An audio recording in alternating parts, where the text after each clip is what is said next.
Good evening my dear friends. तो present perfect continuous का हमने पैसिव पढ़ा। अब सिंपल पास्ट की बात करेंगे। निश्चित तौर पे आसान सा टॉपिक लग रहा होगा अब आप लोगों को। मैंने बताया था कि वॉइस समझना एकदम आसान सा चीज़ है, बच्चों का खेल अगर आपको टेंस पता है तो। ठीक है, चलिए। तो अब मैंने प्रेजेंट को समाप्त किया, अब बारी किसकी है? पास्ट की बारी है।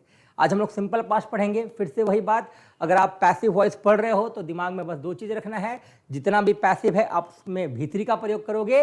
और चूंकि पैसिव वॉइस में सब्जेक्ट काम नहीं करता है, सब्जेक्ट के ऊपर काम समाप्त होता है, तो इस केस में आपको बी से हेल्प लेना है। ठीक है, चलो। तो हम लोग आज सिंपल पास्ट की बात कर रहे हैं। आसान सा टॉपिक है सिंपल पास्ट। सिंपल पास्ट, इसको हिंदी में हम लोग सामान्य भूत बोलते हैं। मतलब ज़्यादा ये डरावना भूत नहीं है, सामान्य वाला भूत है। तो ये सिंपल पास्ट का टॉपिक है, इसको हम लोग क्या बोलेंगे? सामान्य भूत। ठीक है, चलिए। मान लो यहाँ एक सेंटेंस है कि मैं क्रिकेट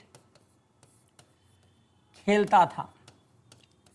मैं क्रिकेट खेलता था, ये सेंटेंस है, मैं क्रिकेट खेलता था। निश्चित तौर पे ये सेंटेंस पास्ट का है, पास्ट में हैबिट को दिखाता है, तो ये सिंपल पास्ट का सेंटेंस होगा। और ये एक्टिव वॉइस क्यों है? बिकॉज यहाँ पर सब्जेक्ट जो मैं है वो क्रिकेट खेलने के काम को करता था, है ना। चलिए, अब हम लोग पास्ट की बात करेंगे। तो पास्ट का वर्ब क्या होता है? V2, सबको पता है पास्ट का वर्ब क्या होता है? V2 होता है। और आगे क्या हो जाएगा? सब्जेक्ट, पीछे क्या हो जाएगा? ऑब्जेक्ट। हमारे पास सिंपल पास्ट का रूल तैयार है।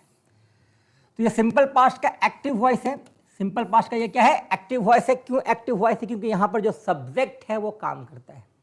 यहाँ जो सब्जेक्ट है वो क्या करता है? काम करता है। तो निश्चित तौर पे मैं क्रिकेट खेलता था, मैं काम करता था, ये एक्टिव वॉइस है। तो इसको हम लोग एक्टिव रूल से बनाएंगे, आई। और प्ले का V2 क्या हो जाएगा बताओ? प्लेड हो जाएगा। I played. ऑब्जेक्ट क्या है बताओ? क्रिकेट। ऑब्जेक्ट क्या हो जाएगा? क्रिकेट। निश्चित तौर पे सेंटेंस जो हो जाएगा I played cricket, active voice में। लेकिन जैसे हम लोग पैसिव की बात करेंगे तो वहां ऑब्जेक्ट को हमें सब्जेक्ट बनाना होगा। सेंटेंस कुछ इस प्रकार होगा, क्रिकेट मेरे द्वारा खेला जाता था। क्रिकेट मेरे द्वारा खेला जाता था, है ना। तो ये सेंटेंस है, क्रिकेट मेरे द्वारा खेला जाता था। ये कौन सा कंडीशन है? ये पैसिव वॉइस है। क्यों? क्योंकि यहां जो ऑब्जेक्ट है ये आके बन चुका है सब्जेक्ट, और क्रिकेट कभी खुद नहीं खेल सकता। अगर कमरे में बैट बॉल ला दे खुद खेलने लगेगा तो हम लोग डर के भाग जाएंगे। क्रिकेट खेलने के लिए प्लेयर्स चाहिए ना। तो यहां जो सब्जेक्ट है ये निश्चित तौर पे नॉट डूअर है, इसलिए इसको हम लोग पैसिव वॉइस मानेंगे। और जहां तक पैसिव की बात करेंगे तो पैसिव वॉइस का स्ट्रक्चर एकदम आसान है। अभी हम लोग को करना क्या है बताओ? आगे हम लोग सब्जेक्ट ले लेते हैं, पीछे क्या ले लेते हैं? ऑब्जेक्ट ले लेते हैं। जहां तक वॉइस की बात है मैंने बताया, आपने ऑब्जेक्ट को सब्जेक्ट बना दिया और सब्जेक्ट को क्या बना दिया? आपने ऑब्जेक्ट बना दिया। प्रोसेस हो चुका है। तो परफेक्शन के केस में हम लोग क्या लगाते हैं? V3 लगाते हैं। आपको यहाँ V3 लगाना ही होगा। और यहाँ जो क्रिकेट है वो क्या है? Not doer. सब्जेक्ट काम नहीं कर रहा है, आपको हेल्प लेना होगा किससे? बी से। चूंकि डिमांड V2 का है तो बी का वर्ब टू हमें क्या लेना होगा? वाज और वर। एकदम आसान सा कंसेप्ट है। ये हमारे सामने पैसिव का स्ट्रक्चर हो चुका है तैयार। अब आप इसको बना सकते हो आराम से। क्रिकेट, चूंकि नाउन है क्रिकेट, तो क्रिकेट के साथ आपको वॉज का प्रयोग करना है। और सेंटेंस हो जाएगा क्रिकेट वॉज, प्ले का वर्ब 3 हो जाएगा प्लेड। द्वारा का इंग्लिश हम लोग यहां पर बाय ले लेंगे, और आई का ऑब्जेक्टिव क्या हो जाएगा?